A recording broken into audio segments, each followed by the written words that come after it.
ఉండి ఈ దేశం తిండి తినుకుంటూ ఈ దేశ ప్రజాస్వామ్యం మీద విశ్వాసం లేనటువంటి కొన్ని ఎర్ర జెండాలు, కొన్ని పచ్చ జెండాలు, కొంతమంది ప్రొఫెసర్లు, కొంతమంది వకీళ్లు, కొంతమంది జర్నలిస్టుల ముసుగులో కూడా ఒక్కొక్క ఎలుక కలుగులోంచి పొగ పెడితే బయటకు వచ్చినట్టు బయటకు వచ్చి సన్నాయి నొప్పులు నొక్కుతున్నారు.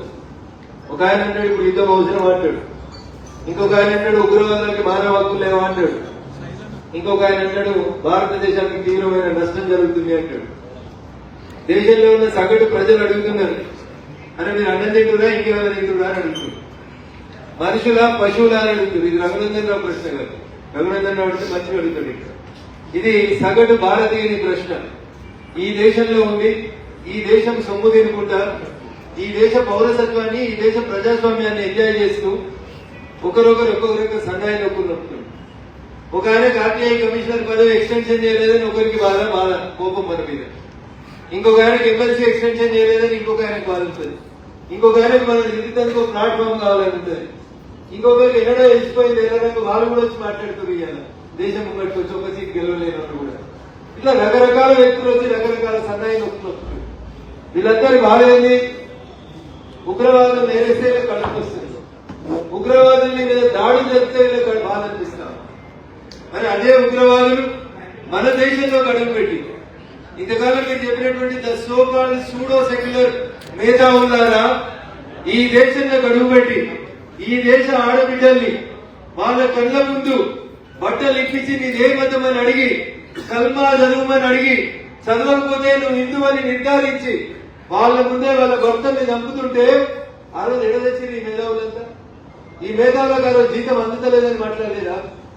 26 మంది ఏం నేరం లేనటువంటి వ్యక్తులు, అభం శుభం తెలియని వాళ్ళు, జమ్మూ కాశ్మీర్ లో ఒక ప్రజాస్వామ్య ప్రభుత్వం ఉంది, ప్రజలకి ఆదాయం పెరుగుతుంది, జమ్మూ కాశ్మీర్ బాగుంటుంది అని చెప్పి నమ్మి నరేంద్ర మోడీ గారి నాయకత్వాన్ని విశ్వసించి జమ్మూ కాశ్మీర్ పోతే అత్యంత కిరాతకంగా ఆడబిడ్డల ముందే భర్తల్ని చంపితే ఏం చేయాలి? ఏ దేశమైనా ఏం చేస్తుంది? ప్రపంచ చిత్రపటంలో ఒక దేశం ఉంటుంది, దాని పేరు ఇజ్రాయిల్. మీ ఖమ్మం జిల్లాలో కూడా ఉంటుంది. మొత్తం ఇజ్రాయిల్ తీసుకుంటే ఖమ్మం జిల్లాలో కూడా ఉంటుంది. ఇజ్రాయిల్ అనే ఒక దేశం తన దేశ పౌరుల మీద బాంబులేసిరని గాజా అనే ఒక పట్టణాన్ని ప్రపంచ చిత్రపటం నుంచి తుడిచిపెట్టింది ఇజ్రాయిల్. ఇజ్రాయిల్ మొత్తం కొడితే ఒక జిల్లా అంటుంటారు తెలంగాణలో ఉన్న పాత జిల్లాలు, కొత్త జిల్లాలు కాదు, పాత జిల్లాలలో ఒక జిల్లా సైజు ఉంటుంది ఇజ్రాయిల్. నా దేశంలోకి వచ్చి నా దేశ పౌరుల మీద బాంబులేస్తామా అని చెప్పి ప్రపంచ చిత్రపటంలో గాజా అనే దేశం లేకుండా గాజా అనే పట్టణాన్ని లేకుండా తుడిచిపెట్టింది ఇజ్రాయిల్. ఇది మనం ఏం చేయాలి? అమాయకులైన ఆడబిడ్డలు కాళ్ళకు పారాన్ని ఆరగంటే ముందే వాళ్ళేదో ప్రకృతి సౌందర్యాన్ని ఆరాధిద్దాం, జమ్మూ కాశ్మీర్ కి మెయిన్ ఆరాధ్యమైనటువంటి టూరిజాన్ని ఎంకరేజ్ చేద్దామని చెప్పి గత 2 సంవత్సరాలుగా ప్రజల చేత ఎన్నుకోబడినటువంటి ప్రజా ప్రభుత్వం ఉంది, నరేంద్ర మోడీ గారు మా ప్రధానమంత్రి ఉన్నారనే విశ్వాసంతో అక్కడికి పోతే అక్కడికి వచ్చినటువంటి ఉగ్రవాదులు వాళ్ళు చేసినటువంటి పైశాచికానికి భారత్ జవాబు చెప్తుంది తప్ప భారత్ ఎవరి మీద యుద్ధాన్ని ప్రకటించలేదు. భారత్ నిజంగా యుద్ధం చేయాలనుకుంటే టెలింగ్ ఓపెన్లీ భారత్ నిజంగా యుద్ధం చేయాలనుకుంటే 1971 లాంటి యుద్ధం ఉంటుంది. 1971లో సాగు దెబ్బతిన్న తర్వాత కూడా పాకిస్తాన్ కి సోయి రాలే, స్పృహ రాలే. నిజంగా భారతదేశం యుద్ధం చేయాలనుకుంటే ఈ రోజు ప్రపంచ చరిత్రలో చిత్రపటం నుంచి పాకిస్తాన్ అనే దేశం అడ్రస్ లేకుండా గల్లంతైతుంది. కాబట్టి ఏ భారతీయుడు అట్లా చేయాలని కోరుకుంటలేరు, నేను కోరుకుంటలేను, మన నాయకుడు నరేంద్ర మోడీ గారు కూడా కోరుకుంటలేరు. ఏం కోరుతున్నాం మనం? మన మీద దాడి జరిగిన తర్వాత సుమారు 14 రోజులు భారత ప్రభుత్వం నరేంద్ర మోడీ గారి నాయకత్వంలో ఎదురు చూసింది.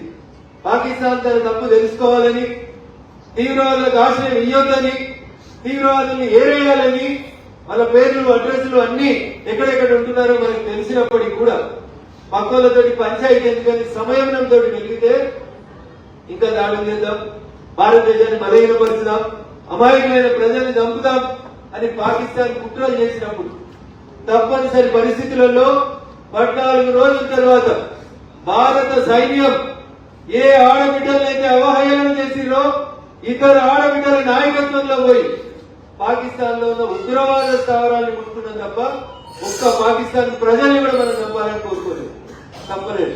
ఇగో ఇది హిందూ ధర్మం గొప్పతనం. అహింసో పరమో ధర్మ అని చెప్పినటువంటి మనం ఆ ధర్మానికి ఇబ్బంది కలుగుతుంది అనుకున్నప్పుడు ఆయుధాన్ని చేతముందుమని శాస్త్రాలు చెప్తాయి. ఆ శాస్త్రం చెప్పిందే అవసరమైనప్పుడు శస్త్రం పట్టుకోమన్నాడు.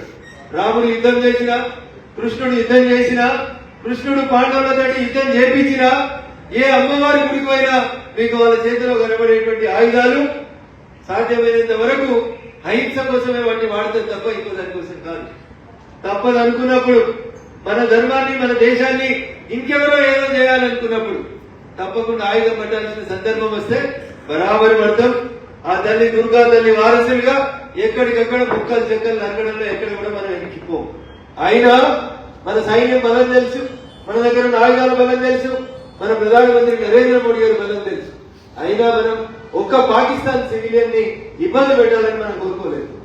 ఏం చేసింది మన సైన్యం? పోయి ఉగ్రవాదాలకి షెల్టర్ ఇస్తున్నటువంటి 9 షెల్టర్లని ఉగ్రవాదుల ట్రైనింగ్ క్యాంపుల్ని మాత్రమే టార్గెట్ చేసి చంపేసి వచ్చింది తప్ప మనం ఎవరు సివిలియన్స్ ని ముట్టుకోలేదు.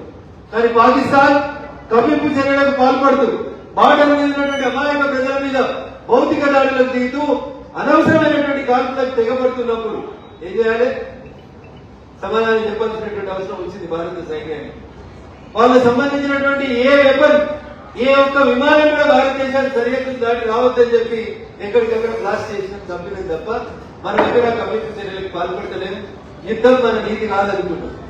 కానీ మన సహనాన్ని, మన ఓర్పుని చాటగాని తనమనుకుంటే బరాబరి మీరు ఒకటి చేస్తే మాకు 10 చేసే సత్తా ఉంది. నేను మళ్ళీ చెప్తా ఉన్నా, ఒకవేళ భారత సైన్యం, భారత ప్రధానమంత్రి గిట్ట తొండి పంచాయతీ చేయాలి పాకిస్తాన్ లాగా అనుకుంటే పాకిస్తాన్ అనేది 10 రోజులలో ప్రపంచ చిత్రపటంలో కనుమరుగైపోతుంది. యారులకు అవసరం లేదు మాకు. అయినా మీ జీవితం మీరు బతకండి, మా జీవితం మేము బతుకుతాం అనుకుంటున్నాం. ఇంకా ఇట్లే రెచ్చగొట్టే కార్యక్రమాలు చేసి భారత సైనిక స్థావరాల మీద దాడి చేస్తాం, భారత పౌరుల్ని కాల్చి చంపుతాం అని అంటే మాత్రం భారత సైన్యం భారతీయుల్ని రక్షించుకోవడానికి ముందడుగులో ఉంటుంది. 100% చేస్తాం. నేనేదో ర్యాలీ చేసింది రాష్ట్ర ముఖ్యమంత్రి, మేము కూడా భారత ప్రభుత్వానికి మద్దతు ఇస్తున్నాం. నేను అడుగుతున్నా, ఈ రాష్ట్రంలో ఉన్న రోహింగ్యాలు, ఈ రాష్ట్రంలో ఉన్న పాకిస్తానీలు మదర్సాలలో షెల్టర్ తీసుకుంటున్నటువంటి ఇల్లీగల్ గా ఈ రాష్ట్రంలో ఉంటున్నటువంటి విధవలందరినీ రేవంత్ రెడ్డి ఎప్పుడు ఏలేస్తామో చెప్పాలి. అదే మీకు చిత్తశుద్ధి. కాకినాడ మీదకి వచ్చి ర్యాలీ తీసి గట్టిగా భాషించిపోతే కాదు. నీ ఖమ్మంలో, నీ నల్గొండలో, నీ భాగ్యనగరంలో, మా మెదక్లో ఇల్లీగల్ వచ్చి నివాసం ఉంటున్నటువంటి మదర్సాల్లో ఉంటున్నటువంటి వాళ్ళు రోహింగ్యాలు, బంగ్లాదేశీలు, పాకిస్తానీలని ఎప్పుడు ఏలేస్తామో చెప్పు రేవంత్ రెడ్డిని. ఇలా తెలంగాణ సమాజం కాంగ్రెస్ పార్టీని రేవంత్ రెడ్డి గారిని అడుగుతుంది. ఇది చేతల ప్రభుత్వమే అయితే మీరు మాటలు మాట్లాడు కాదు, చేతలు కూడా చేసే దమ్ము కాంగ్రెస్ ఉంటే నేను అడిగిన ఈ 3 తెగలకు సంబంధించిన వ్యక్తుల్ని వెంటనే ఏరి తెలంగాణ పొలిమేరలు దాటిదాకా బయటికి పంపించడమే మీ కాంగ్రెస్ పార్టీ మోడీ గారికి, భారత ప్రభుత్వానికి చేసేటువంటి సపోర్ట్ అని చెప్పి ఈ సందర్భంగా చాలా స్పష్టంగా అడుగుతున్నారు. సస్పెండ్ చేసి ప్రొఫెసర్లని ఎందుకు మాట్లాడతారు? ఈ దేశ సార్వభౌమాధికారానికి, ఈ దేశ సమగ్రతకు వ్యతిరేకంగా ప్రభుత్వం సొమ్ము తింటున్నారు మాట్లాడుతున్నప్పుడు అయ్యా రేవంత్ రెడ్డి ముందు వాళ్ళందరినీ అరెస్ట్ చేయి, వాళ్ళ ప్రభుత్వ ఉద్యోగాల నుంచి అలా తొలగించి. ఇది భారతీయ జనతా పార్టీకి మేము చేస్తున్నటువంటి డిమాండ్. మేము మళ్ళీ చెప్తా ఉన్నాం, మేము ఎవరిని ఇల్లీగల్ గా చంపాలనుకోవట్లేదు, ఏ దేశ పొలిమేరల్లోకి ఇల్లీగల్ గా వెళ్లాలనుకోవట్లేదు. కానీ మా దేశం పొలిమేరలు దాటి రావాలనుకుంటే ఖచ్చితంగా కాల్చుతాం, కూల్చుతాం, మిమ్మల్ని పూర్తి చేసి పంపిస్తామని చెప్పి పాకిస్తాన్ నిన్న ఒక ప్రొఫెసర్ మాట్లాడతాడు, మొన్న ఒక మేడం ట్వీట్ చేస్తారు, ఇవాళ ఇంకొక ఆయన మాట్లాడతాడు.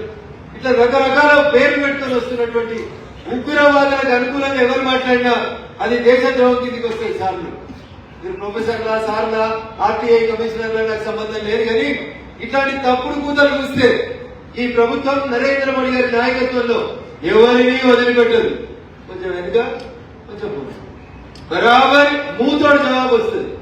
ఏ నోరైతే ఈ దేశానికి వ్యతిరేకంగా మాట్లాడుతుందో, ఏ నోరైతే ఈ దేశ సైనికుల మనోభావం దెబ్బతిన్నట్టు మాట్లాడుతుందో వాళ్ళకి ఖచ్చితంగా జవాబు ఇచ్చేందుకు భారత సైన్యం భారత ప్రభుత్వం కూడా సిద్ధంగా ఉంది. కాబట్టి ఇప్పటికైనా సాగు ఎక్కువ మాట్లాడారు, నోరు ముసుకుంటే ఇప్పటికైనా మీ ఆరోగ్యానికి మంచిదని చెప్పి ఈ సందర్భంగా తెలియజేస్తూ, వీళ్ళకి మన దేశం గురించి పట్టలేదు, కన్న తల్లికి పట్టించుకోరు వీళ్ళు, ఇళ్ళ దగ్గర పట్టించుకోరు, ఇంట్లోనే తల్లికి పువ్వ పెట్టిన వాళ్ళు వీళ్ళు పక్క దేశం గురించి టెర్రరిస్టుల గురించి మాట్లాడుకుంటారు. అందుకని వీళ్ళు ఇంట్లో అన్నం పెట్టేటోళ్ళకి అయితే నా విజ్ఞప్తి మా మాతృమూర్తులు, వీళ్ళకి అన్నం పెట్టాలా ఇంకేమైనా పెట్టాలా దయచేసి మీరు ఆలోచించమని మా మాతృమూర్తులందరికీ ఈ సందర్భంగా విజ్ఞప్తి చేస్తాను. థ్యాంక్ యూ అన్నట్టు. విదేశాల్లో ఉన్నత విద్యను చదువుకోవాలని అనుకుంటున్నారా? అయితే వెంటనే ఫ్లైగ్రాడ్ ఓవర్సీస్ ఎడ్యుకేషన్ కన్సల్టెన్సీని సంప్రదించండి. మీ విదేశీ కలలను సాకారం చేసుకోండి. ఫ్లైగ్రాడ్